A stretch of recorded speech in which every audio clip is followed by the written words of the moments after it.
What happened here this morning was the fact that electoral officers came in around 9:05. Before they came in, people already gathered around, observers, police officers and other security operatives were all on ground waiting for them to come around. Then as soon as the electoral officers came in, they started setting up. They had to set up the cubicle first, and after that get all the materials sorted before people can now start queuing to start the voting process. Let's have some discussions around this. I have Dr. Abiola Akeode Afolabi. Yeah, she's an observer. She's been going around since morning, and she's going to tell us what she's observed around Yenagoa this morning.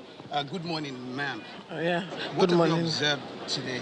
Well, it's been a great concern that in most of the places that we have visited, election materials have not arrived. The personnel also were not there.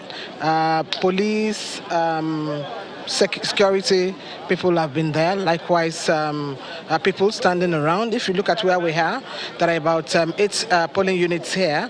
They're just setting up. So we are really very worried. In one of the polling units, there was already tension.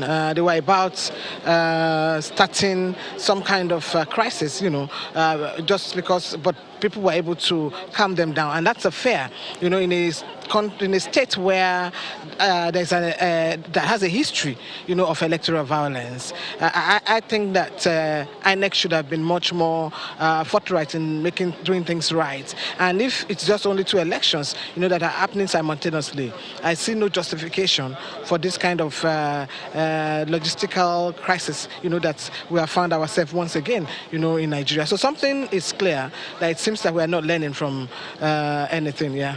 Okay, the logistic challenge, of course, it's quite obvious. But this particular polling station, for instance, is not even far from INEC office or even the racks or wherever the materials are coming from. This is about 2-3 minutes from the office. And what about the terrains, the very difficult terrains? How difficult would they be able to even reach them if they find it difficult to get here in the first place? Are you getting any feelers? Well, exactly. That's also the concern, because there are a lot of waterways, and which means that materials have to be moved, down that alley. So if we have problems in getting to a place that is just about 3 minutes drive, from INEC, so you then can imagine, what is happening. And from all the information that we are getting, from everyone, you could see a lot of threats of violence, intimidation. Even in some places where we have been, you can see some stand-looking voters also telling voters what to do.